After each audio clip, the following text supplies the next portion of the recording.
Hi everybody, this is Wendy Lovejoy of the Yellowlettermentoring.com, and I am welcoming you to tonight's training. This is a free live training for real estate related business. This is for real estate agents, brokers, and definitely mainly for investors. So I am grateful for those that join us every single week, but if it's your first time here, I just wanted you to know that I have been in this industry for quite a bit. I like to call myself a person that has made it through the ups and downs of real estate. Hey there, Jerry. Thank you for joining us. But real estate is something that will change your lifestyle. Hi, Sharon. It will change your lifestyle if you choose to let it. And so I got into real estate going on now over 28 years ago for the very same reason most people come into real estate now. I was looking to upgrade my lifestyle and my family's lifestyle. And a friend of mine suggested that I try real estate, and I did, and I liked the way people dressed and the lifestyles they seemed to be having. They were legally getting the cars that I saw the drug dealers having, the Mercedes, the BMWs and all of that, and they were doing it legally. They were dressing the way I wanted to dress in the suits. They had the briefcase, so I got caught up in that look. And then I realized that now that I have said, yes, this is the vehicle that I want to use to change my life, now I need to get in there and understand how the game works. And so this training or this free lives is based on my experiences and some of the stuff people text me, email me, or message me during the week about their own real estate business. And you know, today I had a couple of people call me that wanted to join my mentoring program, and as I was interviewing them, I had to tell one of the people that I don't think we're a good fit, because they were just looking for the next thing that's gonna that they can say, well, I bought this and it didn't work either. But the reason it doesn't work is because the person didn't work. So what I want you to understand are the things that you have to embrace to really grow your real estate business. This is not about me trying to sell you anything or convince you that this is the way you need to run your business. It's just to share my experiences. And when people, even other mentors and coaches that I know, the people that have success are the ones that are going to be doing some of these things. And I know for me, I had to realize this years ago, and I'm always refreshing my own memory. I'm always upgrading the people that mentor and coach me.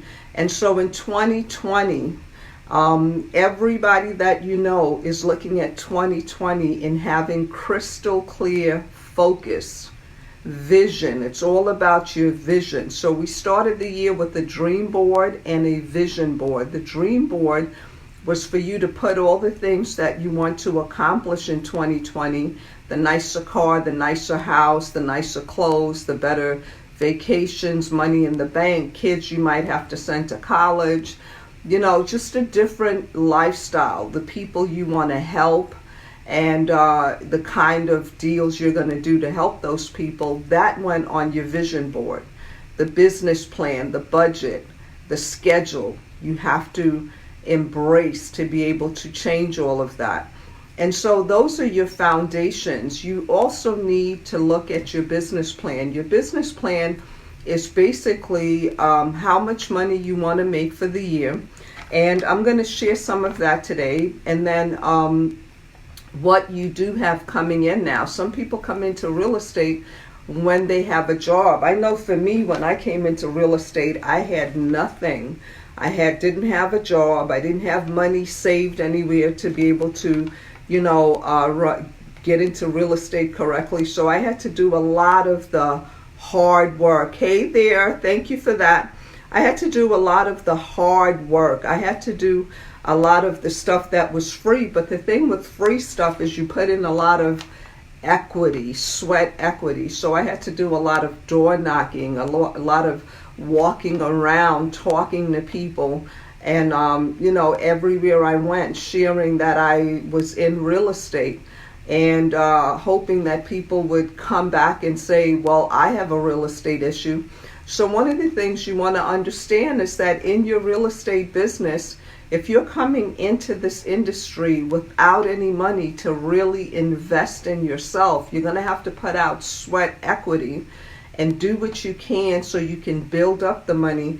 Because as soon as you build up some money, now you can invest in your marketing, you can invest in your coaching, you can invest in, upgrading your outfits and all the things that it's going to take for you to succeed. Definitely you want to upgrade your mailing list, put in more into your marketing. So I started that way. I started putting in a lot of sweat equity. So I would be the first one in my broker's office and the last one to leave. I was in there 7 days a week in the beginning, and I set it up where he allowed us to bring our children, because before then he had lots of agents, 50 in the office I was in, and none of them were bringing their children. But I brought my babies to work with me so I could stay in there longer. And then after I started closing some deals, then I could rearrange some stuff. Even as a real estate investor, when I first started, I had to look for stuff. Hey there, Eldred. I had to look for stuff where I could figure out creative financing, where the seller would be willing to work with me. So I know all types of creative financing because I didn't have cash to put out. So there's deals you can do where the seller will let you control the property, and then you can either rent it out and, because you control it. And so once you rent it out, you can offer to pay them and, continue to do other deals. So there's a lot of options in real estate. But what happens is people usually look at this as a dream idea. It's part of the dream. But then they forget that the vision takes work. The dream is given to you at no cost. You had a dream to be a successful real estate agent, a real estate investor, a real estate broker, because I train both real estate investors and real estate agents / brokers. And so, this training is basically to focus on investors. And one of the things that I find is that the dream, as I said, it's free. So people dream big, and they have high hopes. And then the vision is where you got to learn how to hustle, and you got to learn to really get out there and do the work that it's going to take for you to succeed. So some of the things I want to share with you is the first thing you want to really understand about real estate is that deals are closing every second of every single day somewhere in this world. Somebody is doing a real estate investment.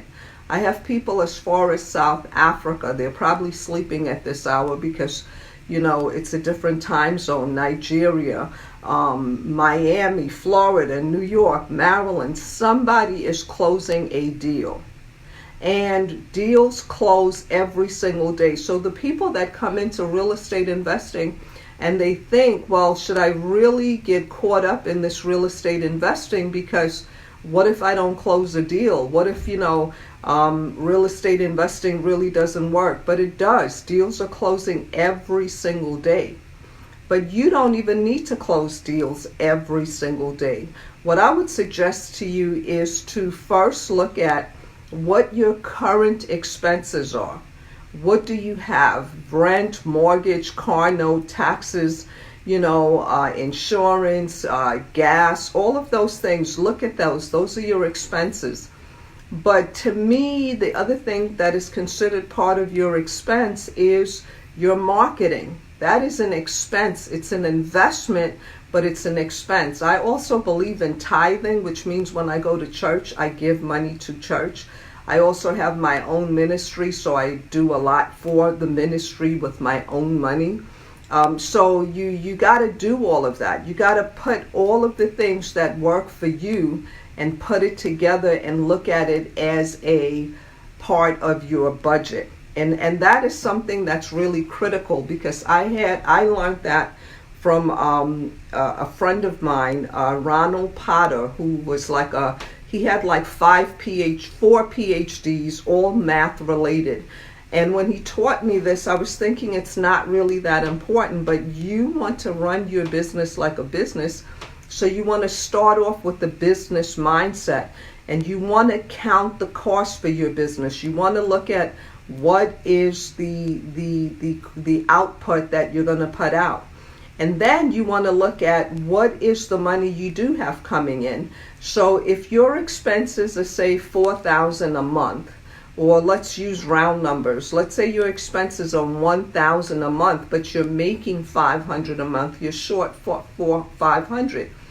Your goal should be to really replace at least $1,000 by doing deals. Now, if you're a wholesaler, you can probably do one deal and make a minimum of $2,000. But if you're a bird dog, you might have to do 3-4 deals, because bird dogs make $500, sometimes $1,000. Now, if you're going to fix and flip, I think that is not really a good space for somebody who's brand spanking new to start. However, I have had some students that started there and they had major success. But 90% of the people that I work with, they start as wholesalers. And when you're wholesaling, your average closing check is going to be a couple of thousand. Every now and then you're going to get a deal where you can make $5,000, $20,000, $100,000, and it's doable. It's happened to me here and there over my career. But the average minimum that most wholesalers make on an average deal is about $2,000, and that's really depending on what part of the country you're in. So I would look at that $2,000 as my focus of what I need to accomplish. And in my income that I'm looking at, I also look at, I'm constantly getting coached and mentored, so I look to add that in there. You got to look at the budget, and you may say, I don't even want to look at it because I know I'm not making money enough to be able to do that. But I think knowing will motivate you to want to do more deals. And even when you add that all up together, you definitely don't need to close a deal every single day. Some people, you just need one deal a month, and it's going to make a big difference in your life. While other people, one deal every 90 days will make a huge difference in their life. You want to look at what are your financial, what is going on with you at this moment financially. Because once you look at that, then you know what you have available to you. If you have any cash to put into your business, then you won't have to do as much sweat equity. But if you don't have any cash, then you're going to have to do a lot of the legwork yourself. Okay? And then you want to understand that nobody is in competition with you. In real estate investing, it is not a competitive sport. You don't have to get in it and try to prove yourself to be, the number one or anything of that sort. Because the other thing with real estate investing is that it is a business that is going to change your mindset. It is going to change your mindset. It's going to help you. If you really want to grow in real estate, you have to change how you think now. You have to change how you behave now on a daily basis. So you want to focus more on competing with yourself. What can you do today that makes you better than you were yesterday? If you understand how to, let's say, cold call somebody, if you understand how to find a FSBO and then call them, maybe now you need to understand how to analyze the deal. Those are the ways you want to compete with yourself. What do you know today that you didn't know yesterday? And what do you need to know tomorrow based on the information you have today? You want to constantly keep growing. But if you look at somebody else and you say, well, that person's doing 100 deals And I'm going to do 100 deals too. I'll never forget, years ago, it had to be at least 20 years ago, maybe 17 years, I would say more like 20 years ago. I was at a Mike Ferry seminar, and I had closed 300 deals that year. And I saw a gentleman that had closed 1,300 deals in the same year. So I went to him. I'll never forget him. His name was Froy Candelario. So I went up to Froy and I'm like, "Ooh, if he can close 1,300, what I'm doing ain't nothing. I got to figure out how to close 1,300 like him." And Mike came up to me and he said, "No, you will kill yourself if you try to do what he's doing, because you don't have the mindset, you don't have the habits, you don't have the team. You need to find somebody who's doing a little bit more deals than you've done. Maybe somebody who's doing 300 to 500 deals. But don't go look at somebody who's doing drastically more than you, because you will not. You will really be working yourself out of the game, because you won't be able to keep up with them." And that made so much sense to me. So every single month, every single year, I look to say, what is the thing I need to add to my business, to my schedule, to my behaviors? And it's usually something as simple as talking to more people.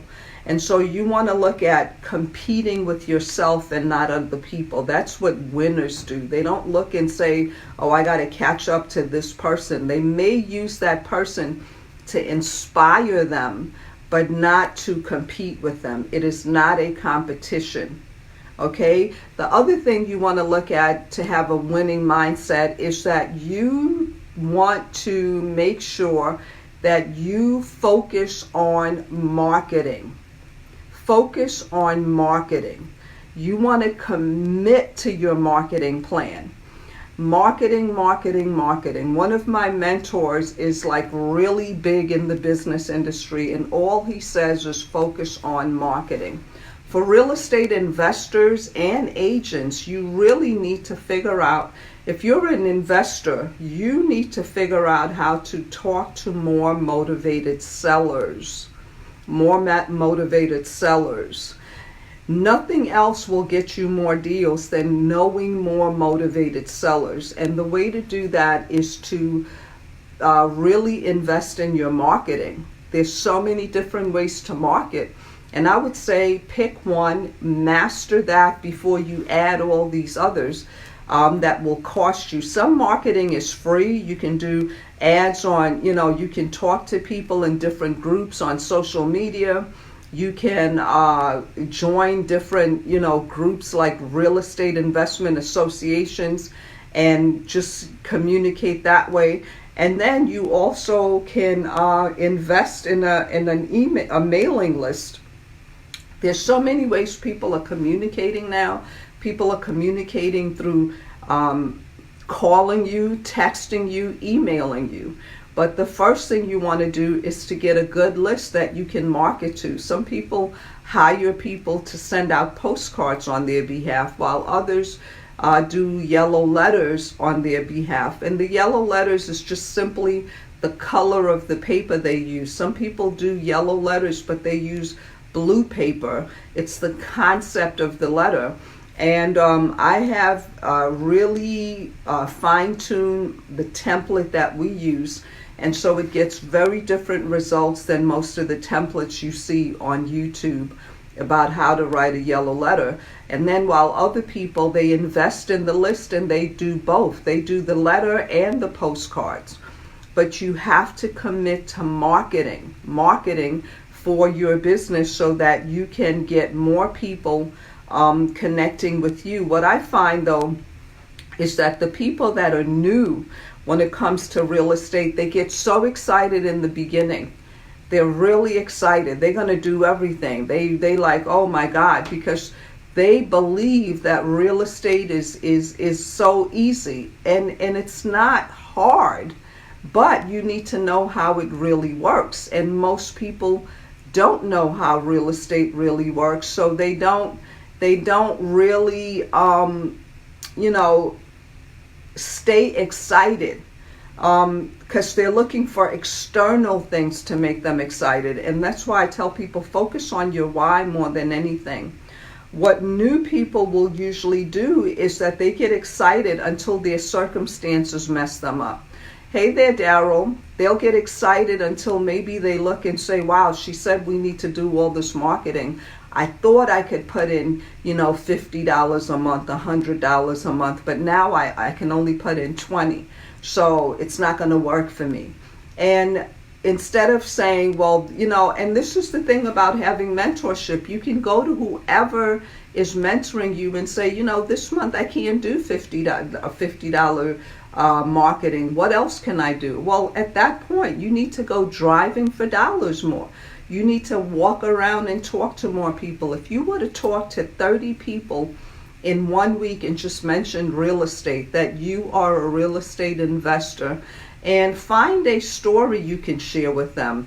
You like to help people that are in foreclosure. Maybe you like to help people that are, just recently got divorced. Maybe you like to help moms that are, single moms, and maybe they recently got divorced and now they don't understand how they're going to hold on to this property.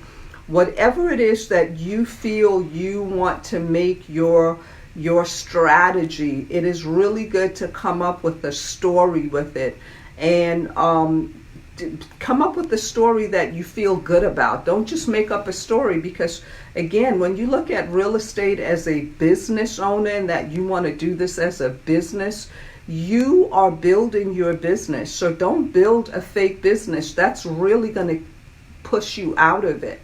When you put stuff together you're really not happy with. Because again, when people are new to real estate, they're very excited, but they really don't understand everything that they need to do to get their business running well.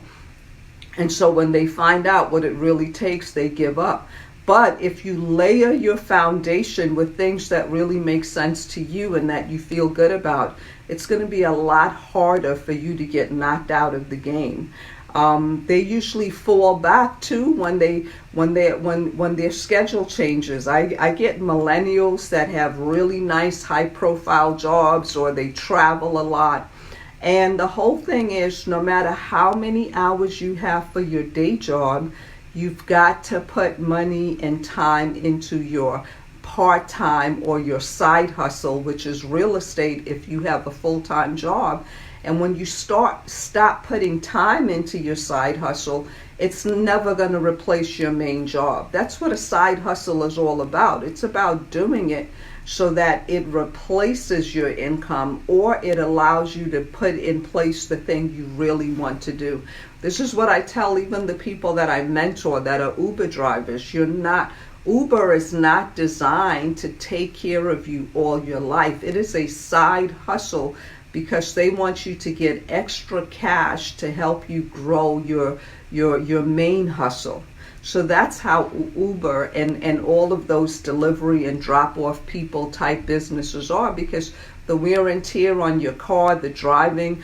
I don't think bus drivers either, that's a long-term job, because it's wear and tear on your body driving that bus. You take the income that you have and put a portion of it into your real estate investing business, and there's some foundations you need to put in place so that you will not get caught up. And so again, if you have a 9-to-5 job, or you are,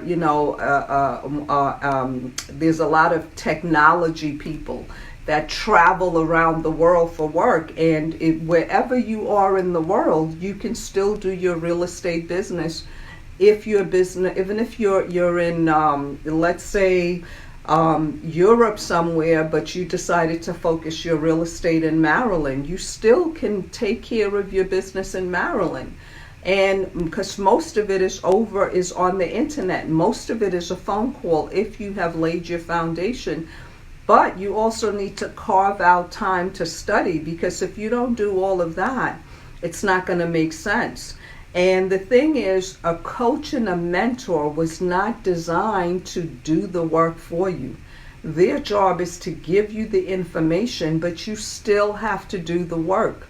I can't tell you how many people will say, well, I paid this company $60,000 and I haven't closed a deal yet. And I said, well, what do you understand that they've taught you? What have you done that they've taught you already? No. Well, they told me if I need to know the next part, I have to pay more. No. What, before you go on to the next part, what have you mastered for your foundation? What is your foundation? And most people will say, I got my LLC. I used the money to get my LLC. Well, if you take, let's say, and most people, when they join these certain groups, they're sold an LLC because that company's getting some sort of a kickback, or they've built a relationship with an attorney. You can basically get an LLC for free, and if not, you can pay minimal money for your LLC if you feel more comfortable. Some states want you to get an LLC a certain way, but you don't need an LLC in the very beginning of your business. You need to market in the very beginning of your business. Now, once you close a deal, most states will let you put the property in an LLC at the closing table. And that's one thing you want to check with the title company or attorney you're using on your deal. Okay, so it's very, very important that you figure out how you are going to market more, because marketing is the main thing. You ever saw, like right now, the movie that's coming out is Bad Boys for Life, which is Will Smith and Martin Lawrence. I love Martin Lawrence. One of my sons acts just like him, and he cracks me up when he does it. And the thing is, they're marketing like crazy. Everybody knows Martin Lawrence. Everybody knows Will Smith. But they're still putting a huge budget into marketing to make sure that people show up to see the movie. Well, you need to focus as much of your money on marketing. And then you have to know the right marketing. And you really, I think every new investor needs to put a marketing budget for either postcards or letters. That's the first thing you want to do. And then I think they need to put on their schedule that they are going to door knock and that they're going to walk around neighborhoods and talk to people. Thank you for the hearts and thumbs up. I can't see who that is right now. But you really, really need to do that. That's the main important thing. You got to get your phone to ring.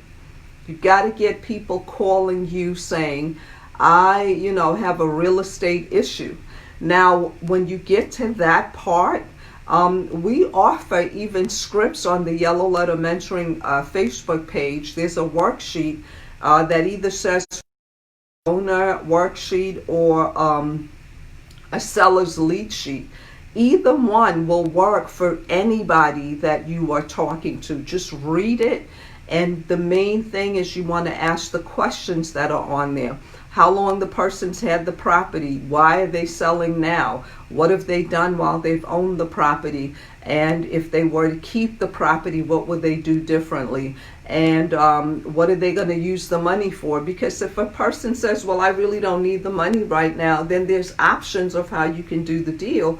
But if they say, I got to have my money and I got to do it like right now because I got to, something major, somebody's having surgery, or I'm moving out of the country, or I've had people say, I really need to sell this house now.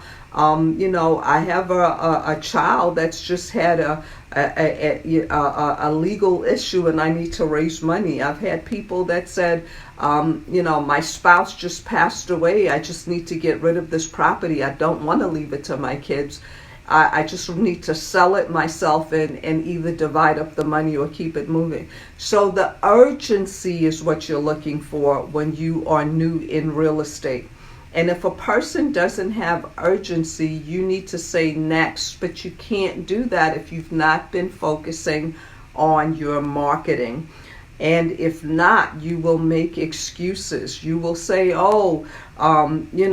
this didn't work for me or that didn't work for me. And I usually ask people, well, how did you work it? How did you work it? Did you make the calls? Did you, go driving for dollars? How many people did you speak to this week and let them know you're in real estate?